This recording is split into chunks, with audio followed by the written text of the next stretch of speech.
It has not been an easy year for Lizzy Yarnold.An, an extremely challenging one, in fact.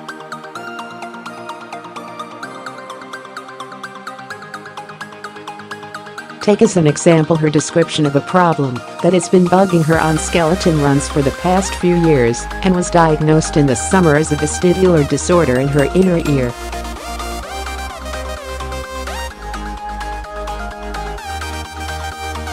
It is very awkward and very uncomfortable, but it doesn't happen often, she says.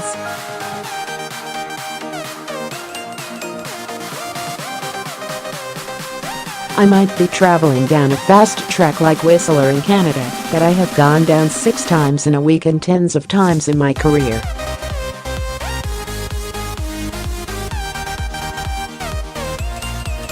So I know what is coming and what it is all about, how it goes, but when I am going down and getting maybe a bit faster and feeling more G-force, my vestibular issue clicks in and I'm disorientated.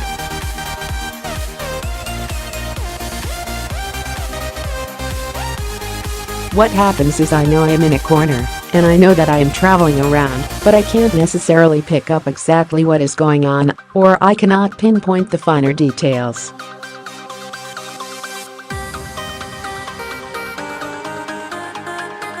It is just a disorientation of the brain and spatial awareness. The necessary context here is that the Olympic skeleton champion tends to reach speeds of about 90 miles per hour on the thinnest of sleds on a rapid ice chute.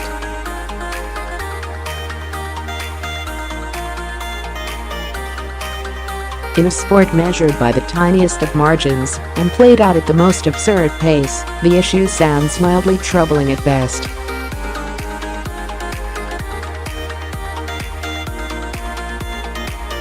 But with Yarnold landing in Pyeongchang on a mission to make history as Britain's first back-to-back Winter Olympic champion, her conviction is that it will not make the slightest difference.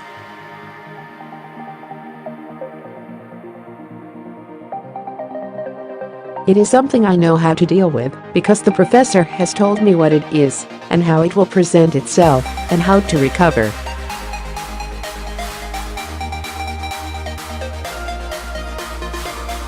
It is not so much an issue now. I was diagnosed in March 2017. I had been suffering with it for a couple of years, but we eventually found out.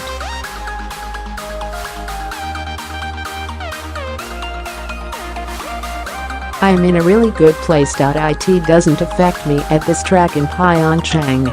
Time will tell if that is bravado or a case of self-persuasion.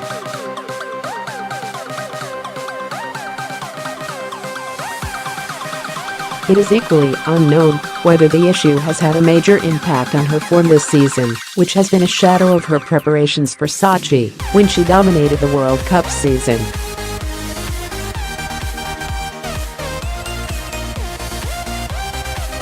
When she got to Russia, she set track records on 2 of her 4 runs and won by a huge margin of 0.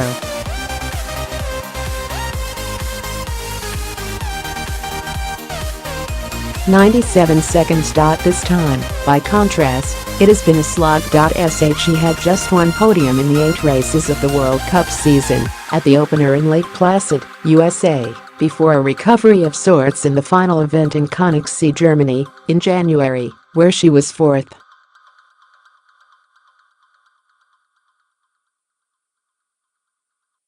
It is perhaps indicative of the malaise that when UK Sport announced their Pyeongchang medal projections last month, skeleton, their best-funded sport, was told their target was only top 8.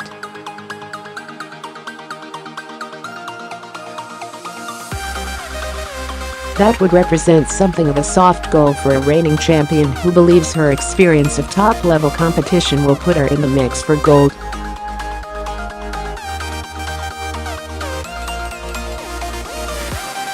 I have never lost faith in myself, she says. I know I can do it. The competition is very tough, but I like going to a track and having a clean slate.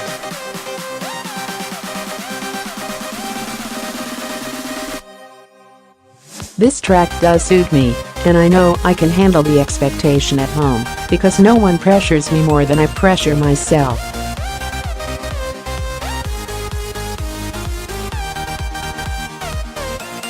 I will go through my routines and processes, step up to the start, and do what I have done a lot of times before.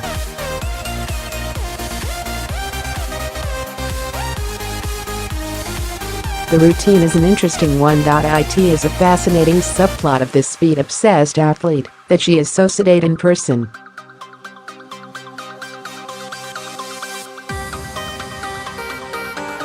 Her hobby is cooking, and she spent a sabbatical year after Sochi making lampshades.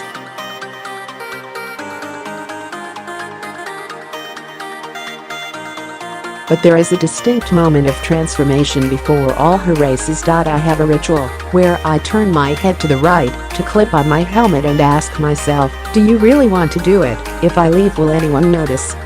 I do that, then I look straight ahead, and I completely commit and tell myself, go for it.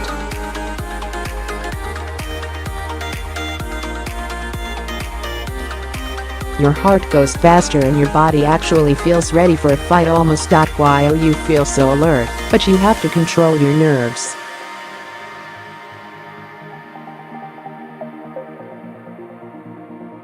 After that, it is me and the track.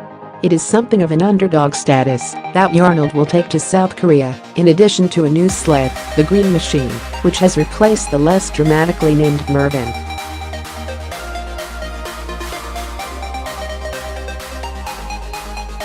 It is nice and bright, she says. I want to make a statement, be an individual, different sled, different name.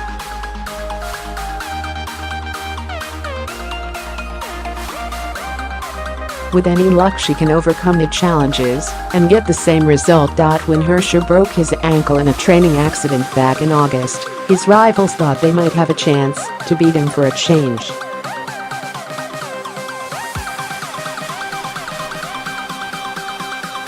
But that wasn't going to stop the Austrians' pursuit of an elusive Olympic gold medal.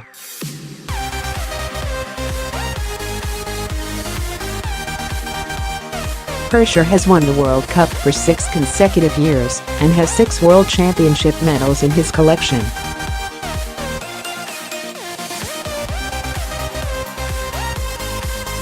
Winning gold in Korea would confirm his place among the greatest ever to take to the slopes.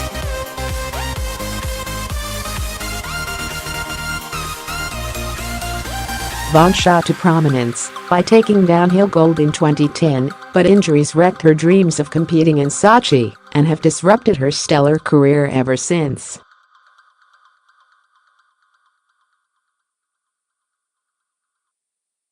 I'm not a very patient person, so 8 years has been a really long time, said the 33-year-old of her determination to win in Pyeongchang.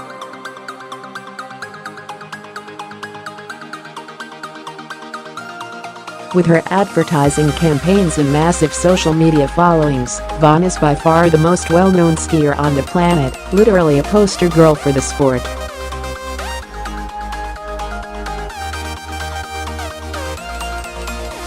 Lizzy Von shot to prominence by taking downhill gold in 2010, and his well-known freestyle skiing is always a good watch at the Winter Olympics, and Kingsbury is pretty much the most accomplished of all time in the moguls event.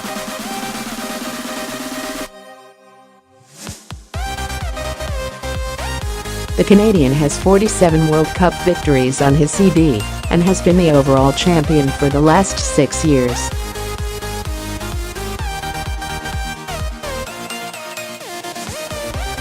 Unbeaten in every event he's entered during this Olympic season, Kingsbury is odds-on favorite to upgrade the silver medal he won in Sochi.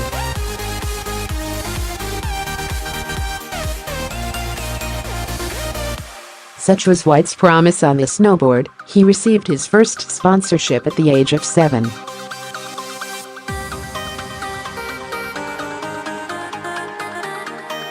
Since then, the man from San Diego has won pretty much everything there is to win in the sport: 2 Olympic gold medals and a record 13 X Games golds, plus another 2 in skateboarding.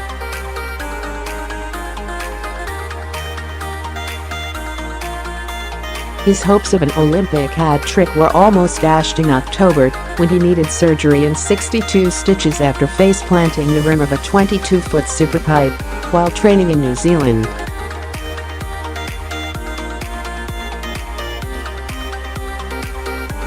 but a perfect score of 100 in Olympic qualifying confirmed he is fit and ready again.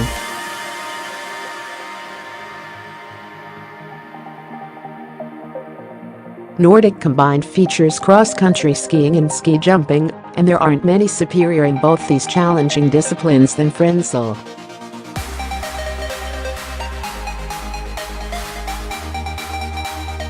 World Cup champion for 5 consecutive years, a 12-time World Championship medalist and the reigning Olympic champion, the German is the one to beat.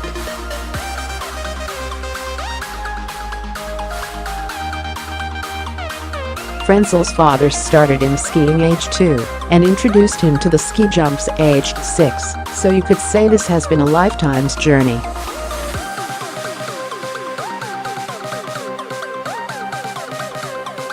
There are few Winter Olympic events so captivating and popular as the figure skating, and one of the competitors hoping to make themselves a household name is Nathan Chen.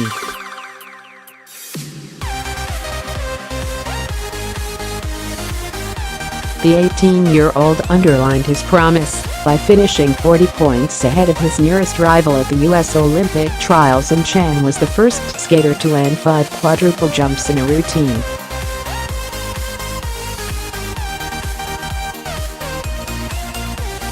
Chen isn't just talented on the ice, either.